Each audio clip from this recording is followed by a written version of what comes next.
Morning, everybody. Welcome to Mornings with the Focus. Got Justin Walters with us this morning. I'm Wilson Tarpe Jr. Just a reminder, each and every morning we're on here.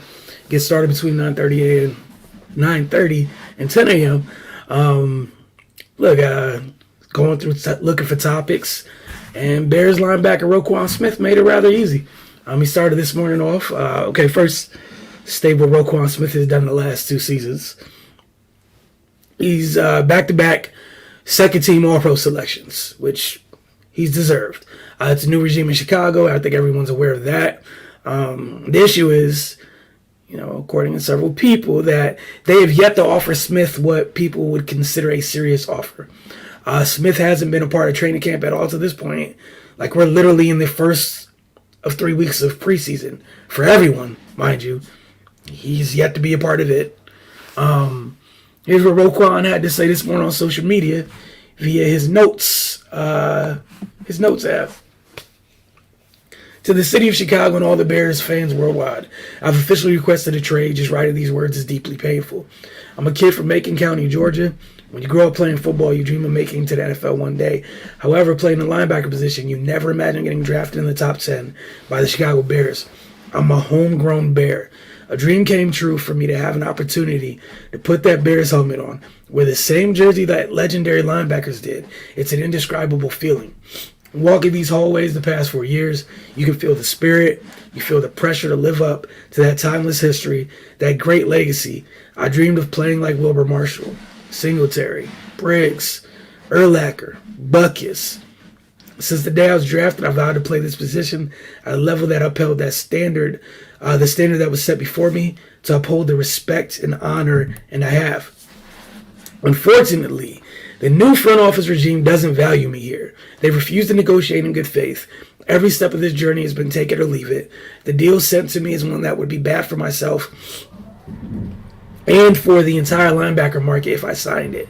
I've been trying to get something done that's fair since April, but their focus has been on trying to take advantage of me. I wanted to be a Bear for my entire career, help this team bring a Super Bowl back to our city.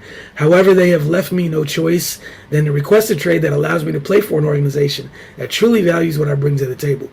I haven't had the chance to talk to the McCaskey family, and maybe they can salvage this. But as of right now, I don't see a path back to the organization I truly love. I hope and pray you all can understand. I'm deeply sorry it's come to this. Sincerely, Roquan Smith.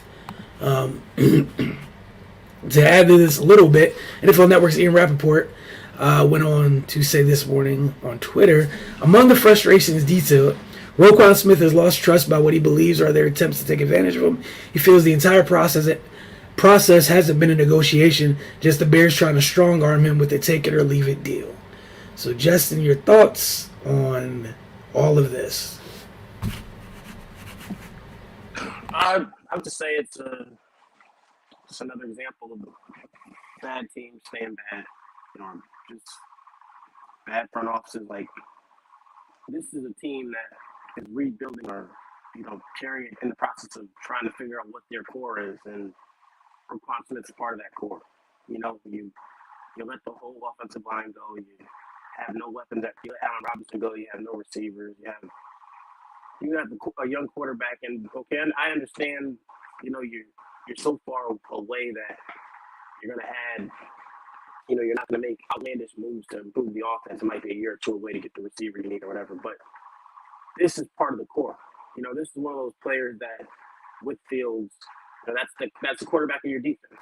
So, there's a way to treat him. I wasn't there. I don't know exactly how it went. But for him to feel that way, it's not because, they made one offer, and one thing happened. This isn't a one-time thing. And he sounds like he's dying to be a Bear, or he has an elite writer. This is the guy who wants to be there. And I understand letting Matt go. I understand letting a lot of these things happen, but there's certain players that, especially a team like this, where you don't let them leave because you don't get another Roquan Smith. You draft hoping you stumble upon one of these guys. So you picked him high, you invested a lot in him. He came in a good player. He's becoming a better player. And again, how many linebackers can actually stand field all three downs? How many linebackers can run your defense? And with all the young talent you have, like a little bit of young talent you have, and you have a secondary that's starting to come together. now you just work forward with the secondary, and you have him, and it just makes no sense to let this guy go. I mean, there's a million guys on this team you can let leave. You let them go, most of them. So this team really, you have your running back, you have one receiver, you have a tight end, you have a quarterback, and you have your second. That's it. Like, where's the money going? So, you figure out how to get this done. We make jokes about the Jaguars and spending the money, but maybe that's the move. And this is like a potential All Pro if he's not already. So you don't let him leave.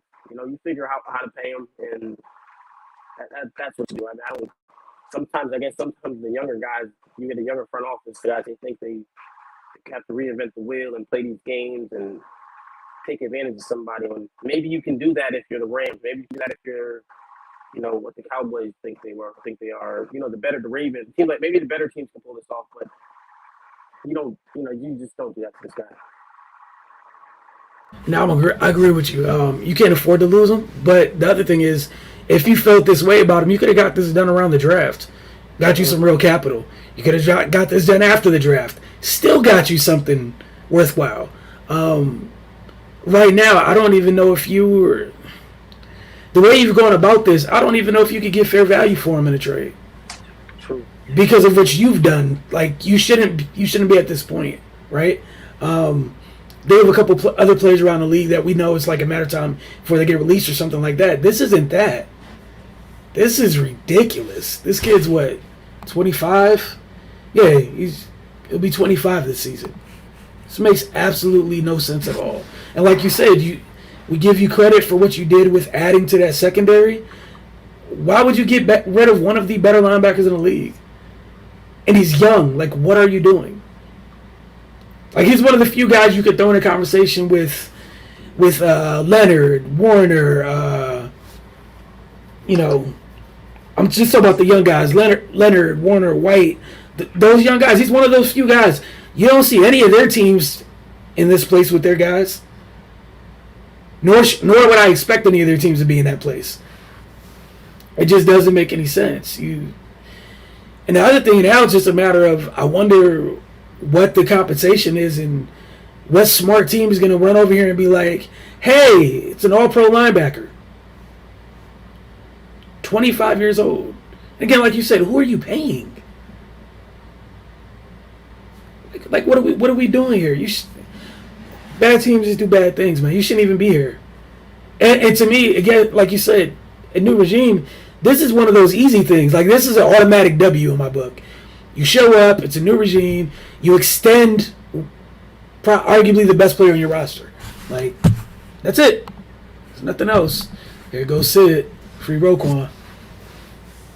Like, I guess that's what I'd be interested to see is what team with sense comes through and goes, I'll take Roquan. Because there's a bunch of teams in this league that need linebackers of that caliber. There's just not that many in the league, one, and then two, that are readily available. Because every other team that has them would laugh at you. Those guys aren't going anywhere. They're locked up. They're not going anywhere at all. You think the Colts would have discussions about Shaquille Leonard? Nah, it's not happening. You think San Francisco's about to talk about Fred? Nah. I think did Devin get paid yet? Or I don't think he got paid yet, right? Because he hasn't been in the league long enough. I don't think so. So we're coming up on it. I would be very shocked if Tampa ends up in this place. Be very shocked. I think Tampa's going to be like, here, take your money. Thank you for everything. Like, it literally makes no sense, man. It really doesn't. But, shout out to bad teams. One of the things we talked about coming off the Hall of Fame game a little bit yesterday, I think, we talked about Josh Jacobs and what it meant that he was playing in that game and other starters weren't. Well, Josh McDaniels has come out to address some of that speculation and discourse following that game. Quote, we have a lot of confidence in JJ, and he did well with his opportunities, which we hoped he would. But no, we have no desire to do that at all. The last part being response about if they planned on trading Josh Jacobs, since they didn't pick up his fifth-year option. So, just wanted to share that with you all. And Jesse, your thoughts on McDaniels coming out to kind of just refute some of that noise. Like, no, he didn't He didn't get an extension. We didn't pick up his 5th-year option, but no, he's still going to be here. Yep. This is a team that's basically trying to win a Super Bowl or trying to make a playoff run, and this is the best back on the roster. So like to let him go for nothing.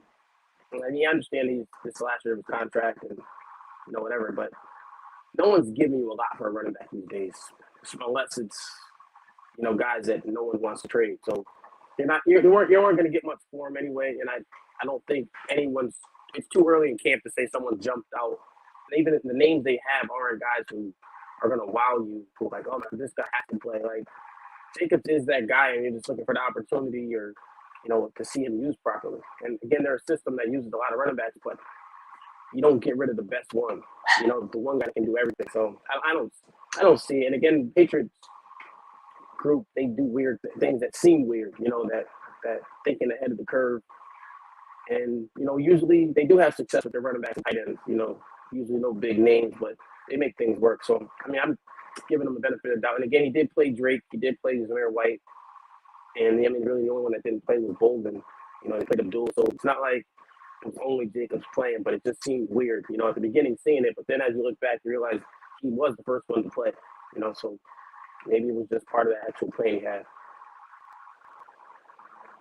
Yeah. And again, I just thought it was interesting that he went and addressed it that quickly. Right. So the Ravens.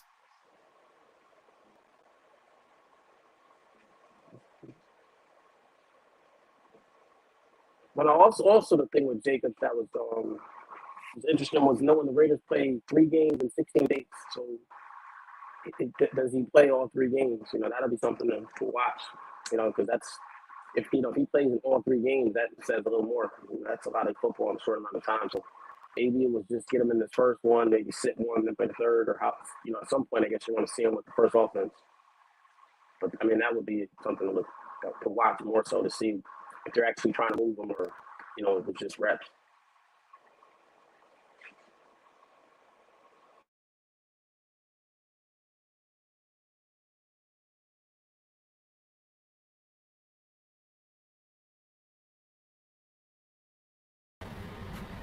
Sorry about that. Quick little technical issue. I am back. You can hear me, Justin?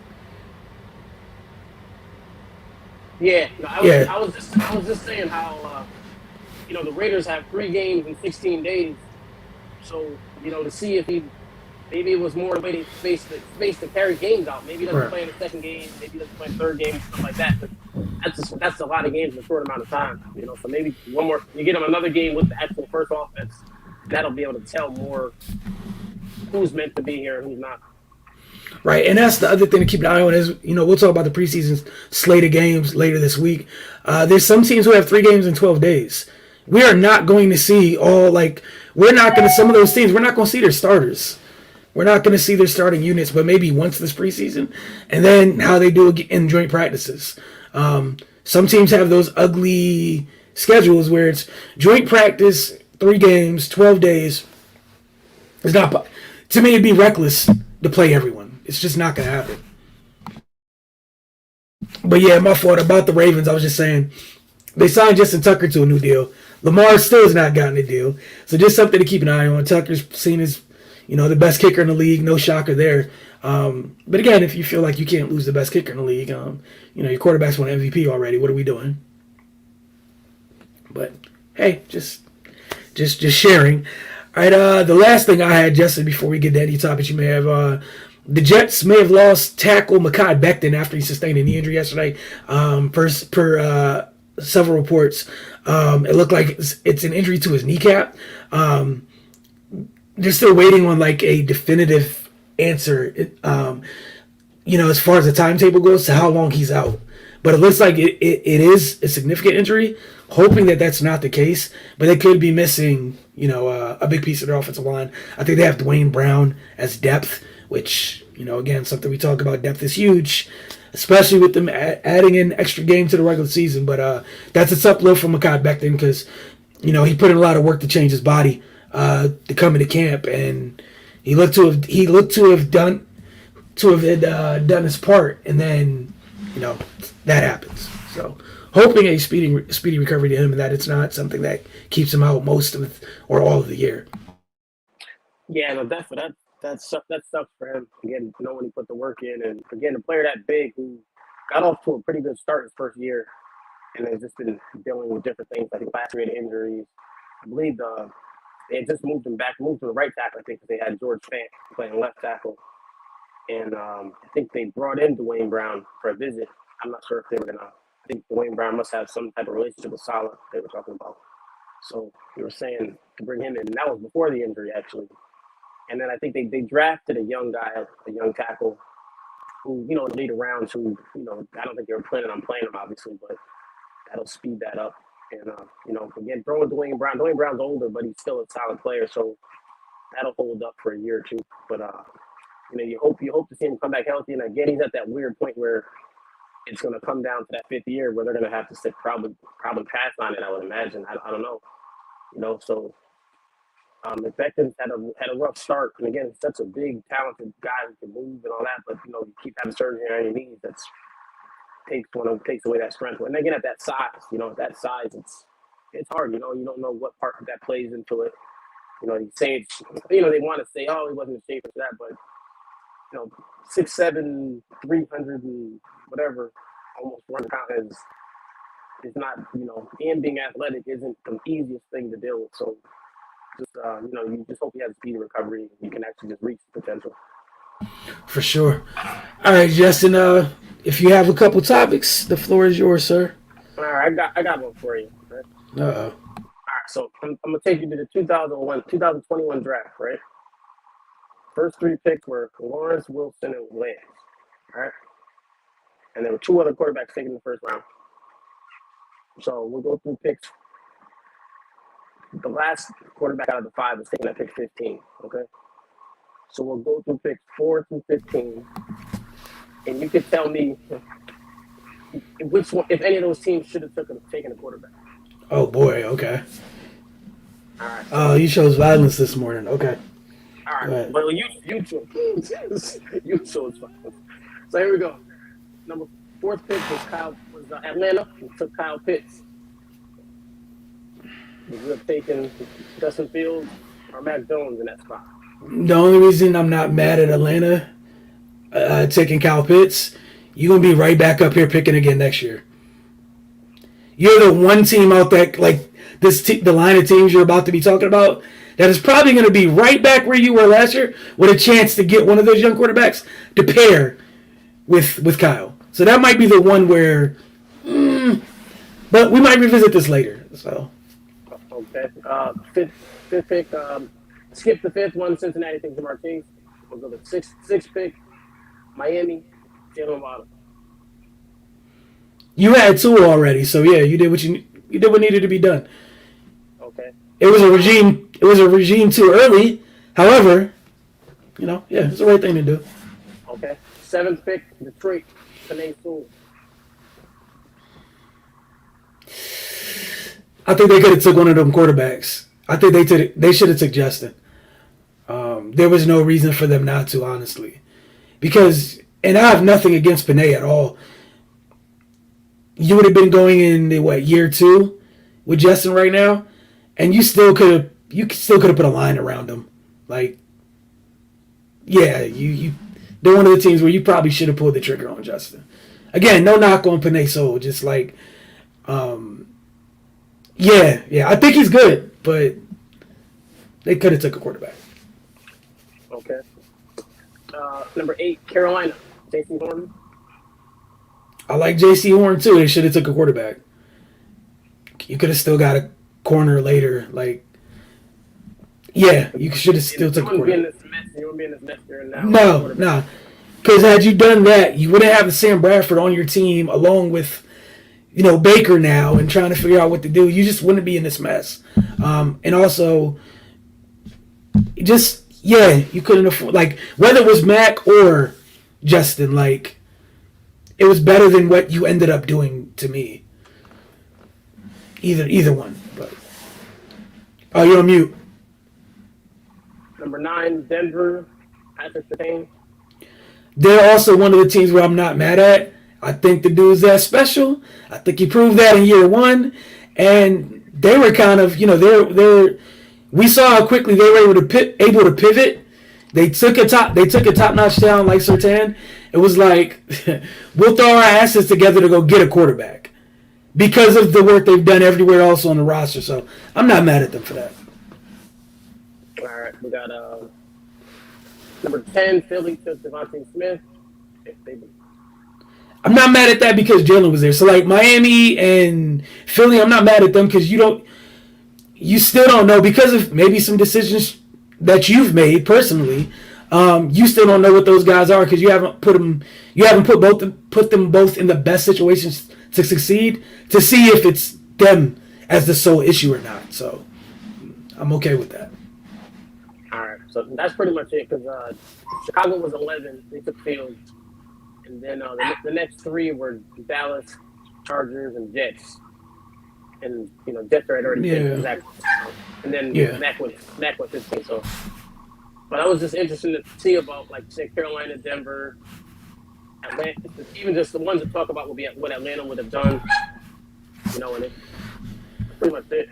But it was, I guess like, those teams had the opportunity, Yeah, like with Atlanta, like, I'm kind of torn because – yeah, you could have took a quarterback, right? And obviously that would have been great or what have you. But I don't think any of us saw the Matt Ryan trade happening because we didn't think you could move that with the dead cap and what have you. Also, like, I think Pitts is just special, right? So, like, I'm not going to knock them. Like, if you took a special player, like, I can't get mad at you. You can just, now it's up to you. Now, if they go in the next draft and they mess up getting a quarterback, then we got to have a discussion. Because I'm not mad at you for taking Pitts, but if you got Pitts and then missed or whiffed on the opportunity to get a good signal caller, that's on you. Then what are we doing? But I'm not going to get mad at you for selecting, a top-notch talent, just like I'm not mad at the Broncos for taking Surtain. I don't think some things you just can't pass up on. So I guess that's where I'm at with that. Yeah, that's a tough one, though. That is truly a tough one, but I think that's where I'm at with it. I'm not mad at those teams. But, like, Carolina, that was an epic fail, man. It was just an epic fail. Because think about if you took a quarterback that year, how much more money you'd have to address other things on your roster right now. Because you have 3 more years before you have to pay that kid. 3 whole years. And whether or not, like, you're also a team, you had Stephon Gilmore on your roster. Maybe Gilmore doesn't want out. You know what I'm saying? Again, not to knock J.C. Horn, but you had one of the NFL's best corners on your roster. Like, if you make that trade, you make that trade. If you made that trade after you drafted a corner first, it's easy to me. Like, you would still make that trade if you drafted a quarterback with your first round pick, right? Like, that has nothing to do with each other. So it is what it is. Also, you could have still gotten corners later in that draft. There were solid corners in that draft. But yeah, I think they messed it up because we're just seeing some of the teams that decided not to take quarterbacks. They're in shambles. Meanwhile, other teams, they're fine. Like Denver's over there, like, we got Russ that quick, and all it cost us was picks that we don't want to use because we want to be good now. We build our roster out. We want to be good now. Easy decision, right? Not gonna care about the assets you give up. But if you're Carolina, like, you're out here having to tell yourself that Baker's the answer when you could have just picked your own guy. Like this is all all this stuff they're doing is reacting off their own bad decisions. Like, you created all of this. You didn't have to do this. You could have got Darnold. You didn't have to pay him. You didn't have to go get Baker. You could have got somebody else. You could have drafted your own guy. You picked that high. You could have took Justin or Mack and kept it moving. But, hey. So, yeah, that's a tough one. That was a tough one. Anything else you got this morning? You on mute, sir. Nothing that won't take a long time, so we're good. Actually, no, I got one for you. All right. Keep it brief. Best AFC team right now, currently in the moment, today. AFC? Yeah. That's tough, man. Oh, that's really tough. I think I know there's so many teams that made a lot of like steps forward in the AFC, right? Can I pick two teams? It just has to be one. Go ahead, man. Pick Um, two. and I'll do them in order. Oh man, I'm gonna go Chiefs Broncos. Wow. Damn. I'm gonna go Chiefs Broncos. All the other stuff that people like, I get some of the stuff everybody else has, right? And I get it. I like it. Like I like what the Raiders got. I truly do. That pass rush is amazing, or it has the potential to be amazing. I don't know what plays behind it. I just don't know what. And I know to stop the quarterbacks that I just listed for those two teams, right? You gotta have more than just a pass rush. That front seven has to be fully locked in and activated. Cannot say that for the Raiders at the moment. And again, I like everything else they have. Like, cool, I'm sure you can score with those guys, and that's great. But you have to stop them at some point, right? And it has to be your defense as a whole that's able to do that. I don't think there's a bunch of those defenses in the AFC. And I think that's where my issue is with some of those teams. Like the Chargers have a chance to be one of those defenses for sure. I don't know who plays linebacker for you. Not saying that there's no one there, but like there's like elite talent up front. You got some elite talent in the back end. Middle of your defense just being okay has me worried when dealing with those quarterbacks. Just being honest, kind of an issue. Who else is out there that people love? The Bengals. You made a run last year. It was great. I don't know if you even went forward with what you've done this offseason. I don't think you put enough resources in that offensive line. The stupid thing you have with Jesse Bates makes no sense to me. I don't think your defense can really work without him being back there. Also, it's not like it was some top-notch defense to begin with. Who else is out in the AFC that people love? Buffalo. Oh yeah, see that's tough. Buffalo is tough. I still don't trust their defense. Like it's crazy, but didn't they lose Levi Wallace? Yeah, I, Yeah. I, I don't get that honestly. Like I know you have Tre'Davious White, right? Which he's amazing, but he's also like in and out the lineup. Which is why like Levi, who people didn't really pay attention to, being there mattered because you didn't know who he was, but we also didn't know who he was for good reason. He wasn't over there getting cooked. I don't know. Like I truly worry about their defense. I know they got Vaughn and that's great, but I just worry about their defense. Yeah, man, I don't know, but yeah, I'm sure you were shocked at those two that I picked, but I think that's where I'm at with those two. Yeah. No, my thought was, like I said, was probably more like because the point of the question was actually like an A and B. The point was going to be the best team today and the best team at the end of the season. Right. So I can see Buffalo being the best team going in, Yeah. and then by the time this ends, again, San Diego has on paper looks a certain kind of way, but you need a lot of things to happen. I mean, Yeah. if the receivers step up, the Ravens could be there. You never know, but seeing how things work out, how every year the NFC looks a certain kind of way where going in because of the schedule, one conversation we have another day is just how the team that has the best record normally doesn't make it to the Super Bowl, the one seed, because they're past. They haven't played in the division where they get beat up a little bit. So, these teams are 14-2 or 14-3, and they run into a team that's physical and beats them up, and they're out. Day one, and now you got these other teams that got better all season. Working and they end up being the best team by the end of the whole thing. So again, that was the purpose of the question, was just to see like who going into this. For me, I'd probably say the best rosters are probably Buffalo and maybe San Diego, just because Kansas City has some openings. But Right. again, how do you pick San Diego when they didn't make the playoffs last year and you have questions? So again, probably Buffalo has been everyone's front runner, and then it's just going to be who makes the moves. And again, seeing all those teams in the AFC West play each other, they're going to separate themselves pretty fast and see who can really play. And again, someone who's 10-7, 11-6 might start clicking by the end of the season, and they might have to go to Buffalo early in the playoffs, and we'll see what happens there. So that's the best. That's one of the best things about the league. That one seed only means so much.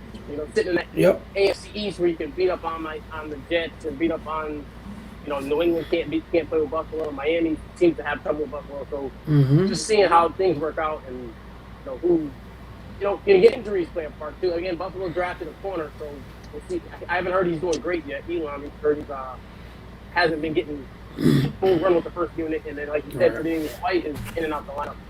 So it'll be interesting to see how it works out. But again, like going in, I'd probably say Buffalo, and then again the AFC's loaded, so it could be team 2 through 10, teams 2 through 11 could end up being the best by the end of the whole thing. Yeah, what's it called? Denver, at least right now on paper, we got to see what it looks like. Just trying to go into more reasons why I picked them, and y'all get mad at me later. They remind me of an NFC team.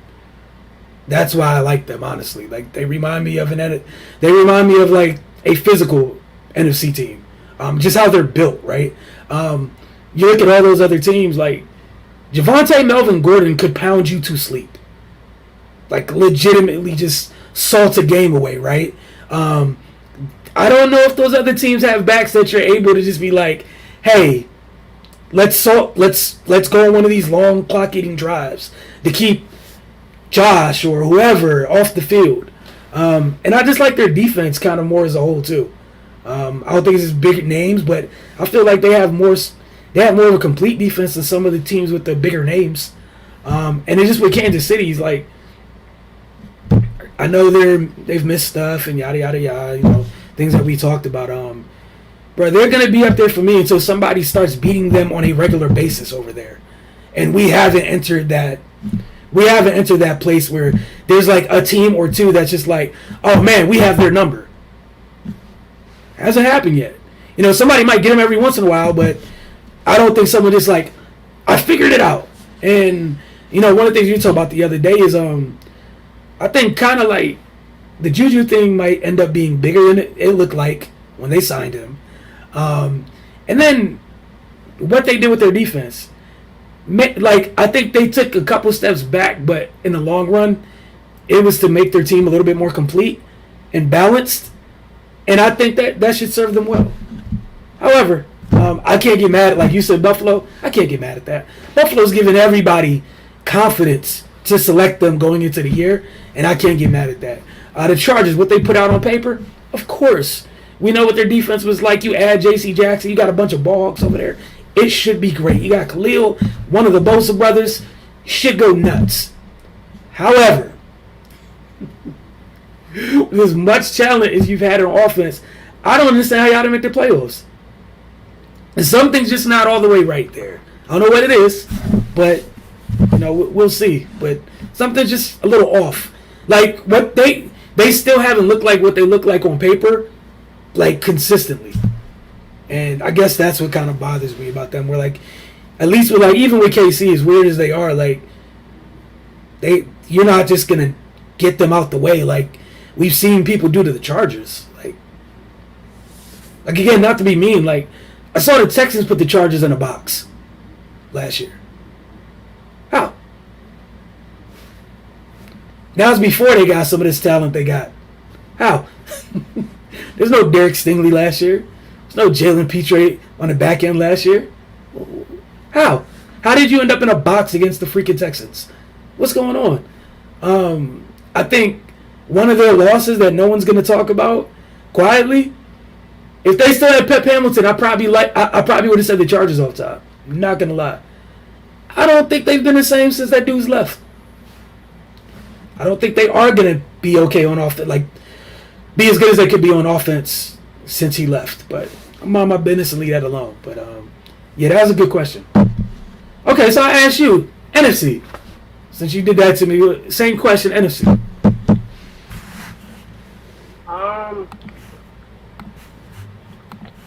I just be lazy and go with. I want to say Green Bay or Rams as the best team right now. Trump, it feels weird saying Green Bay, but I'm putting faith in that defense and Rodgers to get the ball, how they use the running back, making some adjustments. And then, by the end of the season, by the end of the season, it feels like it's going to be San Francisco to me. And it might be day one, just letting the quarterback become, what he develops into. But it doesn't even have to be MVP caliber. It just has to be a serviceable player who makes the plays that are there and occasionally makes one that's off script. So for me, I think it's Green Bay. I really think the defense is going to be taking another step. I think Green Bay, and then the Rams scare me just because of the lack of depth and lack of not even depth, like meaning backup players, just depth of talent. They have the best front line of players in the league, probably. At their main positions, but it's real thin after some players who are starting to age a little bit. Because even Aaron Donald, basically considered retirement this year. And then you have Wagner, who's getting a little older, and all that they put on Jalen Ramsey's plate. And then Stafford with the elbow injury, and then seeing him have a running back. And then the offensive line issues, they lost Whitworth. So I lean Green Bay, but they have the issue with their tackle. So I'm just going to lean Green Bay just currently at the beginning of the season. But again, they don't always seem to be that team that's the best when the playoffs start. And I just think San Francisco has the two best teams. San Francisco has their number, which works for them. And again, before I felt like San Francisco was more of they beating you with a mentality. But now the talent kind of caught up to the mentality in some ways, So I think they have a chance to be, I'm going to say run the NFC for a little bit, but the NFC's down, and they're right there. In the middle of a semi-rebuild on the move type move thing they did, they're right there with the top 3 to 5 teams in that conference, except their arrows pointing up stronger. So, sorry, Bill. All right, I'm going the same two teams. I'm going Rams and Green Bay. Green Bay's defense, and you got Aaron Rodgers still. And the NFC is up. In the NFC right now, man, you got a bunch of talented teams, but some of their question marks, stuff has to be proven. And it's not about what you believe. Like, to me, it's not about what I may believe could happen or what have you. It's just about, as of right now, like the two, like you said, A and B coming out that conference. Easily the Rams until somebody knocks them off. And Green Bay is always right there. Always right there. And I like I really do like what they did. I don't like losing Devontae Adams. It's about what they didn't draft it. So I was like tripling down on that defense, man. And then just asking your Hall of Fame quarterback, make enough plays, man, and we got you. Cool. With the Rams, you saw how dynamic you guys were offensively for 2 seconds when you had Odell for just a little bit. And just having a little bit of Odell for the first half of the Super Bowl put you in great position to win that game. Obviously he's hurt, don't know where he's going to end up. But, they took that. They looked at Allen Robinson, was like, well, what if we do this again with another talented person who's been a number one in this league before? And let's think about how much havoc we can wreak with Cooper and Allen.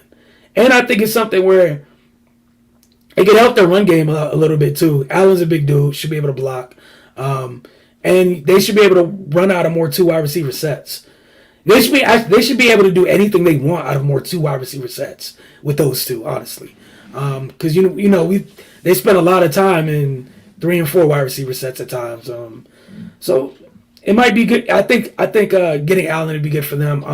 And then their young corners. Like, the one thing I think they do a good job of, they don't get enough credit, is they've had a rotating door of not Jalen Ramsey, and they've hit on most of those picks. Like, those guys have been good enough. They haven't hit on one of them where it's like, damn, they got a stud next to Jalen. However, they haven't had any bums next to Jalen. They've had solid starters. And I think you have to give them credit for that. To routinely draft where they draft, knowing that they're kind of the F them picks guys, and still make sure that they're drafting starters with those late round picks. They're doing a good job with it. So, yeah, those are the two teams. And then everything you said about the other team, I'll probably choose them next year. Let stuff have to be proven. You got to go out and prove it first. But they're in a conversation solely because that defense is taking them places, regardless of quarterback play. However, they have a question at quarterback. The other two teams do not. So Same thing with Philly. Same thing with Philly. And, yeah, has the potential to be on the back end. By the end of yeah. that roster is good enough that by the end of the season they could be, right there. Actually, right there, kind of a similar built team. But you got to see some things. Yep, and that's all it is. But like you said, we're doing top two. If we did top five, Philly and San Fran probably would have been the next couple of names out my mouth, honestly. NFC and then Tampa, it would have been those five. But yeah, man, we'll see. We'll definitely see. If you have nothing else, we're going to close out. Appreciate you guys for tuning in this morning, man. We truly appreciate it. And we'll see what tomorrow holds in terms of news. We're getting closer and closer to, Justin already said you got 8 games on Saturday, 2 on Thursday. Some like preseason's here, y'all. So some teams are back from camp, so we'll have updates. Hopefully the Bears come to their senses and figure that thing out. Otherwise, bro, don't let the Rams come through and just give you a bunch of picks, and they end up with Roquan and Wags. I'm just saying, like, don't be those guys. I could see a world where the Rams come by and was like, oh, so you want first and second round picks, huh? Here, take them all. And now instead of just having Bobby for a moment at the end of his career, you get old Bobby, young pup ready to go. And now we continue that nasty streak of having one elite player on each level of your defense. But if your team's like Washington, bro, you need to get on the phone immediately. There's a bunch of teams in this league. Again, there's only like 6 teams that don't have any questions at linebacker. Not that don't have any questions, sorry. Like only like 5 or 6 teams that have one of those elite guys at linebacker. And, if there's a chance one of them is even remotely free, and they're all around the same age of being dumb young still, you have to go do it. Like, I don't care what you're giving up. I don't care what's coming out next year. Roquan Smith's not coming out of that draft next year. You go do what you have to do. But for Justin and myself, y'all enjoy the rest of your day. Just a reminder, this week's edition of the Focus TV will be out tomorrow morning, 9 a.m. As always, we will be here tomorrow between 9:30 and 10 a.m. As always, don't forget the comment section. Be like Sid. He doesn't waste any time in doing so. Again, we got some pre-scripted topics after that. Is what you guys want to talk about. So I expected to pick up as soon as we get closer and closer to the regular season, because that's when y'all start going nuts about your teams. Right now, the panic meter hasn't set in. There hasn't been that the world is over week 1 loss for your teams yet. So we expect to see that pick up. Y'all enjoy the rest of your day, though.